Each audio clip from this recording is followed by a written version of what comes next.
CPM ജില്ലാ secretary R നാസറുണ്ട്. അദ്ദേഹം ഇവിടെ എത്തി മറ്റു കാര്യങ്ങൾ, ഇവിടുത്തെ ക്രമീകരണങ്ങൾ, ഒരുക്കങ്ങൾ അദ്ദേഹം വിലയിരുത്തുകയാണ്.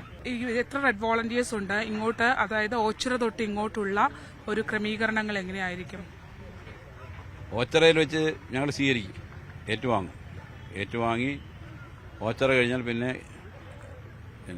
KPSC ജംഗ്ഷൻ, ആ ജംഗ്ഷൻ കഴിഞ്ഞാൽ പിന്നെ GDM ഓഡിറ്റോറിയത്തിൻ്റെ മുന്നിൽ, അത് കഴിഞ്ഞാൽ കരിയിലക്കുളങ്ങര കഴിഞ്ഞാൽ നങ്ങ്യാറുളങ്ങര കഴിഞ്ഞാൽ ഹരിപ്പാട് കഴിഞ്ഞാൽ പിന്നെ കരുവാറ്റ കഴിഞ്ഞാൽ തോട്ടപ്പള്ളി കഴിഞ്ഞാൽ അമ്പലപ്പുഴ ജംഗ്ഷന് ശേഷം മെഡിക്കൽ കോളേജ് പോയിന്റ്, അത് കഴിഞ്ഞാൽ കുറവന്തോട് നിന്ന് നേരെ കിഴക്കോട്ട് മാറും, നീങ്ങി കിഴക്കൻ റൂട്ടിൽ VSന്റെ വീട്ടിലെത്തും. വാഹനം നിർത്തി അവിടെ എത്ര സമയം നിർത്തിയിടാനുള്ള ഒരു കൂടിയാലോചനകളാണ് ഇപ്പോൾ ഉള്ളത്? അത് നിർത്തിയാണോ പോരുന്നത്? അതോ നിർത്തും, ഈ പറഞ്ഞ സ്പോട്ടുകളെല്ലാം നിർത്തും, ബാക്കിയുള്ള സ്ഥലം നിർത്തിയല്ല, അവിടെ നിർത്തി അവിടെ വരുന്ന പ്രധാനപ്പെട്ട നേതാക്കന്മാരെ സഹാക്കളുണ്ടെങ്കിൽ അവർക്ക് അതിനകത്ത് റീത്ത് വയ്ക്കാനുള്ള സൗകര്യവും മറ്റു കാര്യങ്ങളും ഒരുക്കി കൊടുക്കും. അപ്പോൾ ഇവിടെ ഈ രക്തസാക്ഷി മണ്ഡപത്തിനകത്തേക്ക് കടക്കുകയാണെങ്കിൽ ഇവിടെ ഒരു സ്ഥലപരിമിതി ഉണ്ടല്ലോ, ഒരുപാട് ആളുകൾ റിക്രിയേഷൻ ഗ്രൗണ്ടിലേക്കും എത്തുമെന്നാണ് കണക്കുകൂട്ടൽ. അപ്പോൾ ഇതിനകത്തേക്ക് പ്രവേശിക്കുന്ന ആളുകളുടെ എണ്ണത്തിൽ എന്തെങ്കിലും നിയന്ത്രണമുണ്ടോ? അല്ല, ഇതിനകത്ത് കയറാവുന്നവരല്ലേ കയറാനൊക്കെയുള്ളൂ. ഇതിനകത്ത് കയറാവുന്നവർ കയറാനുള്ളൂ. അത് നമ്മുടെ നേതാക്കന്മാരും പ്രധാനപ്പെട്ട സഹാക്കന്മാരും അവരുടെ ബന്ധുക്കളും ആയിട്ടുള്ള ആൾക്കാരാണ് ഇതിനകത്ത് കയറുന്നത്.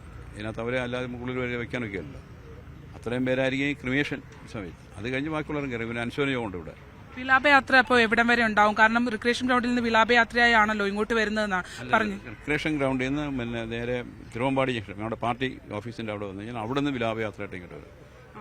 തിരുവമ്പാടിയിലെ പാർട്ടി ഓഫീസിന്റെ അവിടെ നിന്ന് ഞങ്ങൾ പാർട്ടി ഓഫീസിൽ വന്നിട്ട് അങ്ങോട്ട് പോകുമല്ലോ, പോയി കഴിഞ്ഞ് തിരിച്ച് പാർട്ടി ഓഫീസിന്റെ അവിടെ വരും, വന്നിട്ട് അവിടെ നിന്ന് വിലാപയാത്രയായി ഇങ്ങോട്ട് പോരുകയാണ്.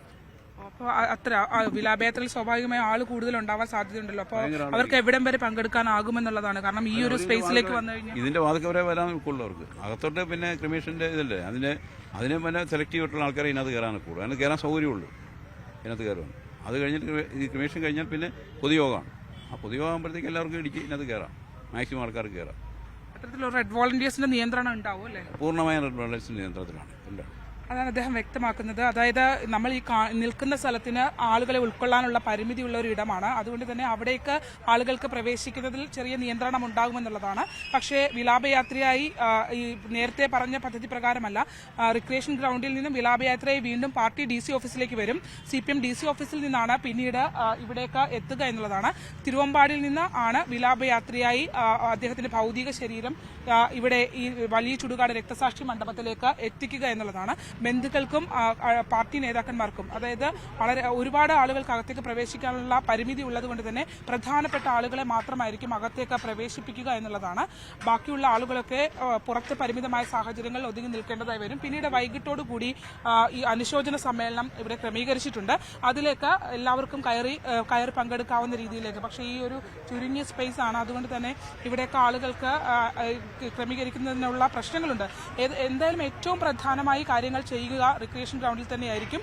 പോലീസ് മൈതാനിയാണ് ആളുകളെ കൂടുതലായി ഉൾക്കൊള്ളുന്ന ഒരു ഇടം.